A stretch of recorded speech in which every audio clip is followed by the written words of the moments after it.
digo Domingo de Ramos, ¿verdad? Para nosotros eso es, según nuestras Biblias, la entrada triunfal. Ese triunfo fue de un momento, cuando aparentemente todo el mundo estaba de acuerdo.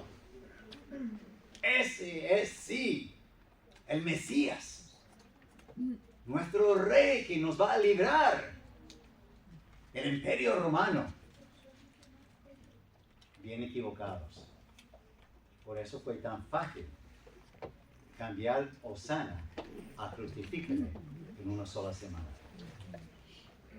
Porque no entendieron el propósito de la venida del Mesías, el Hijo de Dios, que fue profetizado en el Antiguo Testamento, pero no querían aceptarle a él como vivo, el plan de Dios. Y a veces también esto es nuestro problema, de no entender el plan de Dios para nuestras vidas. Queremos pensar de una manera. Y ya que es una preparación de jueves, viernes y sábado, voy a estar dando lectura mucho del mensaje. Y encontré algo de recursos muy bonitos, entonces voy a estar compartiendo con vosotros esas enseñanzas de esta mañana. La entrada triunfal, vamos a estar buscando en nuestras Biblias, Marcos capítulo 11, versículos 1 al 11. Voy a dar lectura a eso después de esa introducción, pero los 4 evangelios hablan algo de la entrada triunfal. Mateo con una información distinta, adicional, Juan con algo también, más corto y con una información que los otros no tienen. Pero voy a quedarme con Marcos capítulo 11, versículos 1 al 11. La entrada triunfal de Jesús, un rey humilde que desafía las expectaciones. La entrada triunfal de Jesús en Jerusalén, descrita donde estamos ubicados en Marcos capítulo 11, versículos 1 al 11, es un evento crucial en la narrativa evangélica que revela la naturaleza única de su reinado y anticipa su sacrificio redentor. Jesús, consciente de su destino en Jerusalén, envió a 2 discípulos a buscar un pollino, un animal humilde y simbólico de la paz, para entrar en la ciudad. Este acto en sí mismo desafía las expectativas judías de un Mesías poderoso que llegaría con ejércitos y caballos de guerra para librarlos del dominio romano. La cena de Jesús montando un pollino, un animal que todavía no estaba bien domado, subraya su humildad y su rechazo de la pompa y el poder terrenal. Este rey, que es a la vez el creador del universo, elige presentarse de una manera que contrasta radicalmente con la imagen de un rey terrenal. Las multitudes que acompañaban a Jesús, tanto delante como detrás de él, clamaban: ¡Hosana! Bendito el que viene en nombre del Señor, expresando su esperanza de liberación. Sin embargo, las fuentes sugieren que no todos comprendían el verdadero significado de la llegada de Jesús. Muchos esperaban un rey político que los librara del yugo romano y restaurara la gloria de Israel. La referencia a la gran multitud de judíos que se había reunido en Jerusalén para la Pascua subraya la importancia del contexto festivo en el cual ocurre la entrada triunfal de Jesús. La Pascua, que conmemoraba la liberación de Israel de la esclavitud de Egipto, se celebraba con el sacrificio de un cordero perfecto cuya sangre protegía los hogares del ángel de la muerte. Al entrar en Jerusalén durante la semana de la Pascua, Jesús se presenta como el verdadero Cordero de Dios, que se sacrificará para la liberación definitiva de la humanidad. Su muerte en la cruz se convierte en la Pascua total, el cumplimiento del antiguo ritual en su sacrificio único y definitivo. La entrada triunfal de Jesús, lejos de ser un desfile militar, es una profesión humilde que prefigura su camino hacia la cruz. El rey que llega montado en un pollino es el mismo que días después será humillado, escupido y crucificado. Su entrada en Jerusalén es un acto profético que anuncia su muerte sacrificial, la entrega total de un rey que se hace siervo para salvar a su pueblo. Ahora sí, vamos poco a poco por la porción de la palabra de Dios en Marcos, capítulo 11, y ver el relato resaltando verdades, historia y también aplicaciones, principios.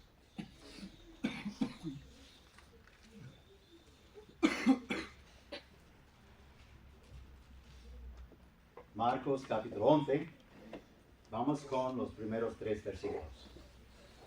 Cuando se acercaba a Jerusalén, junto a Betfagé y a Betania, frente al monte de los olivos, Jesús envió 2 de sus discípulos y les dijo: id a la aldea que está enfrente de vosotros, y luego que entréis en ella, hallaréis un pollino atado, en el cual ningún hombre ha montado. Desatadlo y traedlo. Y si alguien os dijere: ¿por qué hacéis esto? Eso, decid que el Señor lo necesita y que luego lo devolverá. Perdón. Aquí encontramos algo, como se ve aquí también, algún bosquejo, algo de la importancia de ese momento en la historia. Llegó el rey, no esperaba. ¿Qué tenían en mente ellos? Solamente un rey político. Solamente un rey que iba a formar su ejército y librar a los judíos del dominio del Imperio Romano. Es la única cosa que estaba en su mente. Es la única cosa que podían ver de las escrituras del Antiguo Testamento. Y a veces nos cae ahí también nosotros. Solamente viendo en las escrituras lo que queremos de Dios o de Jesús. Y cuando no pasa, no, me voy. Me rindo. Dios no es así. Porque no está cumpliendo mis expectativas. De un Dios grande, de amor y de muchas provisiones. No sabemos, en verdad, quién es Dios. El rey no esperaba a Jesús. En lugar de llegar como un guerrero imponente, elige llegar en Jerusalén montando en un pollino, la cría de una asna. Este acto deliberado desafía las expectativas populares del Mesías. El pollino, un animal humilde y pacífico, simboliza la naturaleza del reino de Jesús. Un reino que no se basa en el poder mundano, sino en la humildad y servicio. Pero también podemos notar aquí, cuando Jesús mandó a sus discípulos, en versículos 2 y 3, lo que se ve ahí, soberanía divina. Jesús sabía al entrar en Jerusalén lo que a él le esperaba. Por eso también la lucha en la oración en Getsemaní. Si fuera posible que pasara esa copa de mí. Él sabía lo que iba a sufrir por ti y por mí, por nosotros, por la humanidad. No solamente eso, el peso del pecado encima de él, pero también la separación de su padre. Dios mío, ¿por qué me has desamparado? Tenía eso bien claro.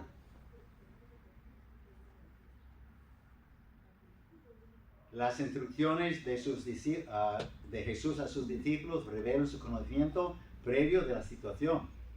Él sabe dónde encontrar el pollino que estará atado y que nadie lo ha montado antes.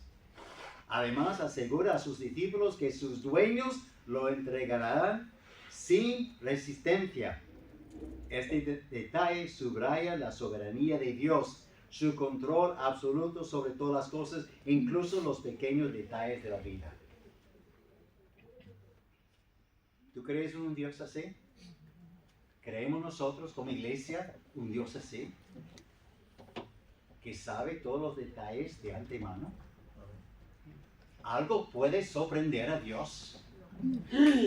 Uy, mira lo que hizo Timoteo. No había pensado que podía hacer tal cosa. ¿Qué voy a hacer yo? Voy a consultarme con mis ángeles. No, jamás. Él sabe de todo. Si estamos dispuestos nosotros a confiar en su soberanía. Profecía también. ¿Se ve ahí? Sí. Okay. Así no lo veo yo. Profecía cumplida. La entrada de Jesús en Jerusalén montado sobre un pollino es una clara referencia a Zacarías capítulo 9, versículo 9, donde dice: alégrate mucho, hija de Sión, da voces de júbilo, hija de Jerusalén. He aquí tu rey vendrá a ti, justo y salvador, humilde y cabalgando sobre un asno, sobre un pollino, hijo de asna. Esta acción de Jesús es un cumplimiento profético que lo identifica como Mesías prometido. Muchas pruebas a favor de Jesús en cuanto a él como Mesías. Bien rechazado por la mayoría de los judíos. Y otros grupos también, pero principalmente a los judíos. Simbolismo del pollino. Dios, Cristo, eligió ese animal en el plan eterno para representar, ¿verdad?, cómo Él iba a entrar y cómo iba a ser Él como el Salvador. En la cultura del antiguo cercano oriente, los reyes y gobernantes a menudo montaban caballos o camellos en tiempos de guerra, mientras que los asnos se usaban para fines pacíficos. Al elegir un pollino, Jesús presenta como un rey de paz, no de guerra. Su reino no se establecerá por la fuerza, sino a través del amor, el sacrificio y la reconciliación. Algo bastante distinto. Ellos no esperaban un Mesías así. Y Mesías siervo, ahí está, ¿no? Muy bien. El tema del servicio es central en el Evangelio de Marcos. Se presenta a Jesús mismo como Hijo del Hombre. No vino para ser servido, sino para ¿qué? Para servir a otros.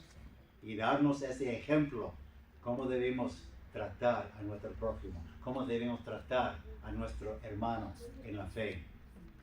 Esa idea se refuerza en su entrada a Jerusalén, donde elige un animal humilde en lugar de uno poderoso. Jesús, el Rey, se humilla a sí mismo para servir a la humanidad. Eso es algo en el cual se puede pensar en los versículos 1 al 3. Ahora versículos 4 al 6. Fueron y hallaron los discípulos el pollino atado afuera a la puerta, en el recodo del camino, y lo desataron. Y unos de los que estaban ahí les dijeron, ¿qué hacéis desatando el pollino? Ellos entonces les dijeron como Jesús había mandado y los dejaron. Aquí encontramos dos cosas principales. Un encuentro preordenado, la facilidad con la que los discípulos encuentran el pollino, exactamente como Jesús había dicho. ¿No es bonito poder creer lo que Dios nos ha dicho? Al leer su palabra y aplicar sus principios, sus promesas a nuestras vidas. Y es como Jesús me había dicho en su palabra. Eso es una vida cristiana confiando por completo o confiando completamente en la palabra de Dios. Pero a veces el cristiano quiere poner los peros. Sí, Dios me ha dicho eso, pero yo estoy viviendo esa situación. Y tratamos de cambiar todo diciendo que Dios no puede. No es capaz. No tiene con qué ayudarme en X situación. Pero nosotros tenemos que entender que lo que pasó aquí y lo que nos pasa en la vida también, como dice aquí, este detalle no es una mera coincidencia, sino una muestra de la soberanía de Dios orquestando cada paso para cumplir sus propósitos. A mí me encanta el siguiente idea ahí. El Señor lo necesita. La respuesta de los discípulos a preguntar de los dueños del pollino es simple pero poderoso, a declarar, el Señor lo necesita. En primer lugar, el enfoque sobre la palabra Señor. El dueño, el maestro, el rabino.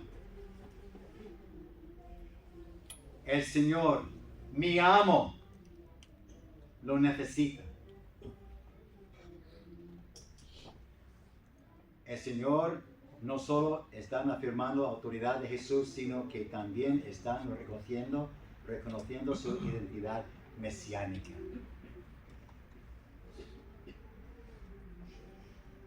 Podemos pensar, ¿cuántos asnos hay aquí?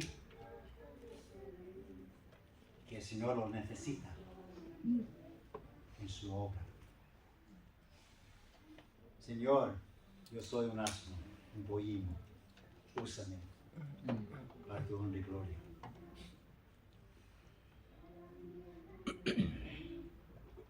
No queremos ser asnos. No queremos ser pollinos, si prefieren una palabra sobre la otra. Dilo de nuevo, más fuerte. Algunos haciendo así. Te dije que era uno de ellos.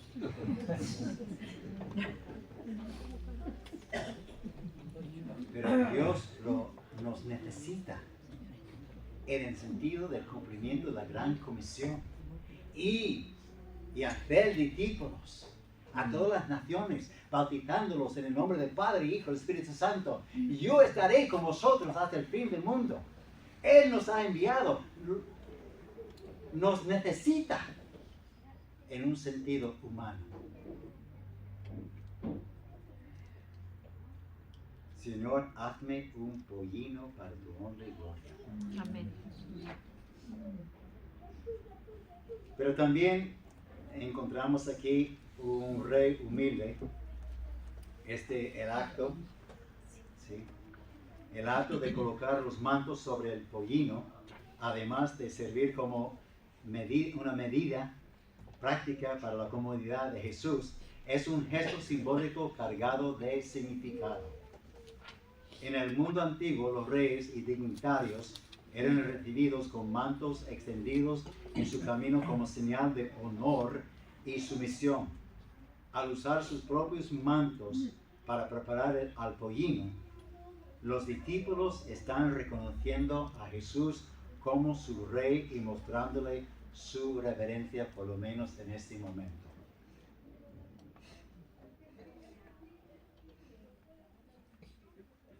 Versículos 7 y 8.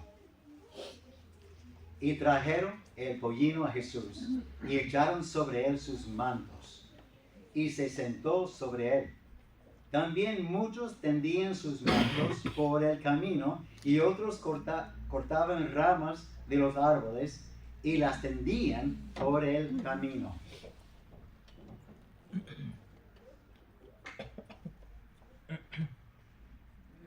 Aquí encontramos algunos gestos, ¿verdad? Cómo ellos querían expresarse, pensando que Jesús era el Mesías político. Nos va a librar, entonces vamos a honrarle. De nuevo, equivocados. Mantos como trono y alfombra. La acción de los discípulos al colocar los mantos sobre el pollino para que Jesús se siente, y la multitud extendiendo sus mantos en el camino, son gestos simbólicos de reconocimiento y honor. En el antiguo cercano oriente, extender mantos ante alguien era una forma de honrar a reyes, dignitarios, como he dicho también, reconociendo su posición y poder. Estos actos demuestran que la multitud, al menos en este momento, reconoce a Jesús como una figura de autoridad, incluso como rey. ¿Quién es Jesús para ti? ¿Qué es Jesús para nosotros? ¿Quién es Jesús para mí? ¿Simplemente una figura de la historia? ¿Alguien que a él le cayó mal? Desafortunadamente fue crucificado por haber hecho milagros, alimentar miles de personas. ¿Quién en verdad es Jesús para nosotros? ¿Solamente una figura histórica? ¿O es Salvador y Señor? Amén. Y se me olvidó anotar al decir el Señor lo necesita. Él debe ser nuestro Señor, nuestro amo, nuestro dueño, porque hemos sido comprados por precio. Por eso glorificar a Dios en vuestros cuerpos y en vuestros espíritus, los cuales son de Dios. Hemos sido comprados. Él debe ser no solamente nuestro Salvador, pero también mi amo, mi dueño, mi maestro, mi Señor. Ramas de celebración, un símbolo de celebración y regocijo. Solamente en el Evangelio de San Juan, habla de ramas de palmeras. En otros evangelios hablan, como dice aquí, ramas de árboles. Estuvimos ahí viendo las palmeras y eso es muy factible. Pero también tiene algo, como dice aquí el autor, es probable que se trate de ramas de palma, las cuales en el contexto judío se asociaban con la fiesta de los tabernáculos, una celebración de provisión y protección de Dios. Es muy interesante, vimos en muchos edificios, sitios dentro del piso para celebrar la fiesta de los tabernáculos. Está incluido en la construcción o está ahí parte de su piso. No solamente el sitio de seguridad, el búnker, pero también donde celebrar la fiesta de los tabernáculos. Tuvimos un sitio así en nuestro piso, afuera en la terraza, un sitio donde podían, y vi de lejos también otros, las palmas que habían secado y usan eso. Muy interesante. Su religión le empuje a no solamente en su manera de actuar, vestir, pero también en su manera de hacer su propia vivienda. Y yo comencé a pensar, ¿cómo afecta más bien mi fe en mi manera de vivir? ¿Solamente es una cosa de domingo? ¿Solamente es una idea buena? ¿O cambia cosas en mi casa porque tengo una fe en Jesús? Cuadros, música, manera de servir a otros. ¿Qué aspectos de la fe cristiana se ve en nuestro ambiente, nuestra manera de vivir cada día? Porque si no está afectándonos así, de esa manera, diariamente, es simplemente una religión y no una fe. Por eso Él debe ser no solamente Salvador, pero Señor. Y debemos estar viendo cómo mostrar nuestra fe en otros aspectos. Versículos 7 y 8. Lo que he leído ya. Gestos de honor y celebración. Lo que hemos dicho ya. Versículos 9 y 10. Y los que iban delante de los que venían detrás daban voces diciendo. ¿Todo el mundo estáis ubicado ahí? Sí. Entonces vamos a decirlo como si fuera nosotros allá en Jerusalén viendo a Jesús entrar en la entrada. ¿Listos? ¡Hosana! Bendito el que viene en el nombre del Señor. Bendito el reino de nuestro Padre David que viene. ¡Hosana en las alturas! ¿Tú puedes imaginar miles de personas diciendo eso? No sabemos la cantidad de personas. Pero en Juan, el Evangelio de San Juan, venían para celebrar la Pascua a Jerusalén porque sabían que Jesús iba a estar allí. ¿Por qué venían? Bueno, era la Pascua, por celebrar la Pascua, pero escucha, Jesús va a estar ahí. Él puede alimentarnos. Él puede sanar, mi hermano. Él puede. Las expectativas equivocadas. Los que iban delante y los que iban atrás aclamaban diciendo, Hosana. Bendito. Ahí está, ¿no? Sí. Hosana. Hosana, que significa salva ahora. Era una súplica por la intervención divina y la liberación. Al gritar Hosana, la multitud expresa su anhelo de salvación y su esperanza en la llegada del Mesías. Al mismo tiempo, la palabra se convierte en una proclamación de la llegada del Mesías, reconociendo a Jesús como el Salvador esperado.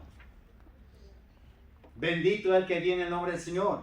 Es una expresión de bienvenida y reconocimiento, utilizada para saludar a aquellos que venían con la autoridad de Dios. La multitud declara públicamente que reconoce a Jesús como el enviado de Dios. Para nosotros fue muy interesantes los saludos que recibimos en Jerusalén. A veces de una manera chistosa, otra manera como normal. Shalom. Shalom. Y ellos viendo a Jesús entrar después de ministerios, de todos sus milagros y lo demás, encontramos que dijeron también la aclamación. Bendito el reino de nuestro Padre David que viene. Revela las expectativas de un Mesías que restauraría el reino de Israel a su antigua gloria. Esa esperanza estaba profundamente arraigada en la tradición judía que veía en el linaje de David la promesa de un Mesías poderoso y victorioso.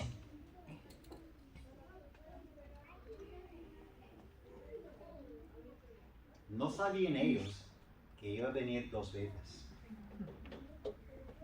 Una vez como siervo humilde. Segunda vez, sí, con la iglesia para reinar. Amén. Él en verdad es el verdadero rey. La aclamación. Terminamos.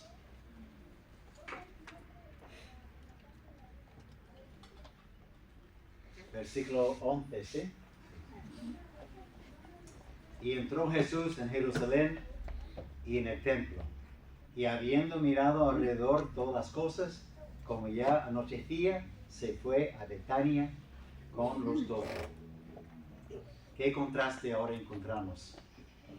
Contraste con el entusiasmo previo. Después del recibimiento efusivo de la multitud, este versículo nos presenta una imagen de Jesús entrando al templo y luego retirándose silenciosamente a Betania con sus discípulos. Este contraste entre el fervor popular y la soledad de Jesús es significativo. Jesús está apuntando la cruz. Se retira con qué fin. Bueno, vamos a decir eso ahorita, pero Jesús entró en el templo. En algunos evangelios dice que enseguida comenzó a revolcar más bien las mesas y a hacer ese desastre ahí con los mercaderos, ¿verdad? Todo eso. Pero en otros dice, el día siguiente hizo tal cosa. El significado del templo, el templo era el centro de la vida religiosa judía, el lugar donde se adoraba a Dios y se ofrecían sacrificios. La presencia de Jesús en el templo en la víspera de la Pascua es un presagio de su propio sacrificio, el cual se convertirá en el verdadero y definitivo sacrificio por el pecado. Betania, un lugar de descanso y comunión. Jesús pasó tiempo con sus amigos, ¿verdad? Con Marta, María, Lázaro. Y el camino solitario hacia la cruz, sabemos eso. Cuando todos menos, aunque sus discípulos tampoco entendieron, su madre estaba triste. Conclusiones. Un rey humilde, Jesús entra en Jerusalén de forma humilde. Expectativas y realidad, la multitud espera un libertador político, pero Jesús viene a establecer un reino espiritual. Salvación. La salvación que Jesús ofrece es la liberación del pecado que todos nosotros tenemos, porque todos nosotros somos pecadores con la gran necesidad de un Salvador. La entrada triunfal de Jesús a Jerusalén es una invitación a reflexionar sobre nuestras propias expectativas y abrazar la verdadera naturaleza del reino de Dios. Nos desafía a seguir a Jesús, no por lo que podemos obtener de Él, sino por quien es Él. El Rey humilde, el Salvador que entrega su vida por amor, el Señor que reina, o que debería reinar en nuestros corazones. La entrada triunfal. Os animo a leer las 4 veces que se encuentran en los evangelios. Una perspectiva distinta, un testimonio distinto de la entrada triunfal en esos días, antes de llegar a viernes, cuando vamos a recordar la muerte de Cristo por nuestros pecados. Oremos.